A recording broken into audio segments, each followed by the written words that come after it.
In India, weddings are a cultural phenomenon. Elaborate venues, intricate clothes. Though representative of a small and elite section of society, these spectacles are known to go on for days, cost a lifetime of savings, and famously feed hundreds of guests. It is one of the most lucrative industries in the country, but also one that took a huge hit during the pandemic.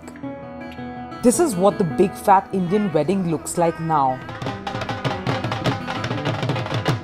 There's sanitizer on the plate, matching brocade face masks for the bridesmaids, and PPE kits for the hotel staff. In New Delhi, where the weddings are big and the guest lists bigger, the wedding halls are now empty.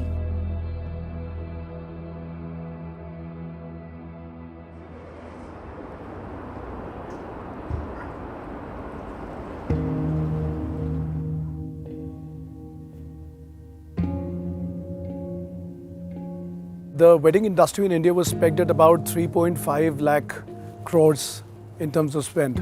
After the pandemic, almost 70% of the wedding market has got eroded. You're talking about almost 2.5 lakh crores gone. I would say at least 1 crore jobs have been lost. That's 10 million.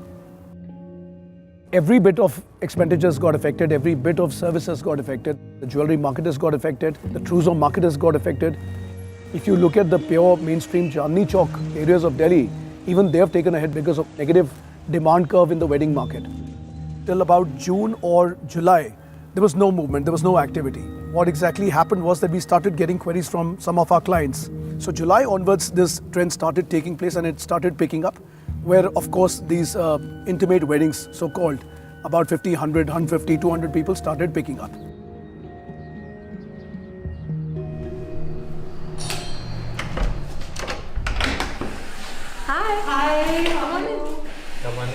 Arushi and Anand are one of the couples who decided to take the plunge right in the middle of the pandemic. What was your favorite memory from the wedding? My favorite wedding memory, I would say, is when we walked in together. Oh yeah. It was also incredibly dramatic because of this whole Zoom thing was happening. We had to start at 8 p.m. dot. And it's 8 p.m. and I'm there, I'm greeting her family and everybody that's coming in, and Arushi is not picking up my phone. And then I don't know where she is, and I'm texting her. But I don't know where you were in the process of getting ready. I sent a message at around 5 p.m. saying, I'm starting my hair and makeup, I don't have my phone now. Also, interestingly, the thing with my makeup artist is that I found somebody I really liked, booked her, and then she found out that her domestic help and her husband may have contracted COVID. Her to cancel that and didn't know where to go. But then she found out that her husband actually was a false positive and he was negative after multiple tests. So on the day of the wedding at 2 p.m. I said, hey, will you still come? And she's like, sure, I'll come. And that's why it was very dramatic. I was really late. To be very honest, we had planned our wedding like a year in advance, because we had a fixed idea of how we wanted it and we wanted to minimize parental control on our idea of the wedding. And also to some extent, because we were getting married in end October, we were very, very hopeful and optimistic that by then things would have calmed down. I think that optimism that we had kind of carried us through till June, July, and then by then we were like, okay, maybe it's not going to get better. So let's just adapt and go ahead with what we can. The wedding was always supposed to be small, but more Indian small, which is 200 people. We were going to have a civil marriage, but a small maybe Varmala, and then 2 receptions, which both our parents could throw and invite their friends. Gatherings about 200, 300 people, so that all sort of went away. During the peak of wedding season, the number of guests allowed was reduced to 50. This was to curb the second wave of virus spread. Usually in sort of the let's say conventional, wedding scenario, whatever, there's a build-up, right? There's a build-up of these events which are happening. People, you're constantly meeting. There's some sort of dance which is being practiced.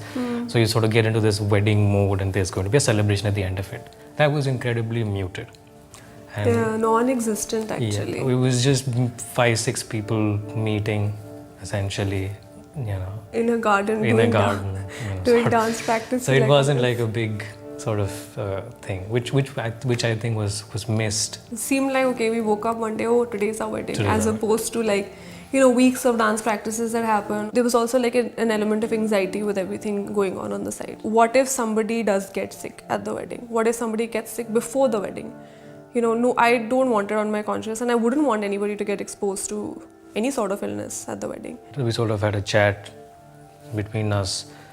So listen, what happens if somebody tests positive? Yeah, someone we've been in contact with and we may have been exposed. Only in such a situation we would go ahead and postpone the wedding. We don't want this thing to sort of spread, or our event to become this, super spreader of some kind.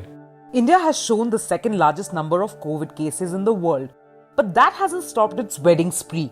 India's capital, Delhi, saw the most number of weddings in November and December of 2020, more than half of all weddings that year. The wedding industry, while struggling, continues to survive because of people's motivation to get married. But with it comes the COVID surge. Some people told us is that maybe you'd want to ask people to get tested before the wedding. Yeah, but that's a very uncomfortable conversation to have, especially with the wedding context, where you're supposed to be like, "Aap aiye," and all, and suddenly I'm asking you to get tested before you can come to my event, which sort of goes against the traditional notion of being a host and guest. So it is slightly uncomfortable, but it's important that you have these conversations, and people also need to take more responsibility. That if you are showing symptoms, don't go to these events. Yeah. It is fine. There will be other opportunities. By the end of it, we're just glad it happened. I mean, we're together, we have this nice place of our own, our parents are happy. Everybody walked away from the event healthy, happy, nothing happened.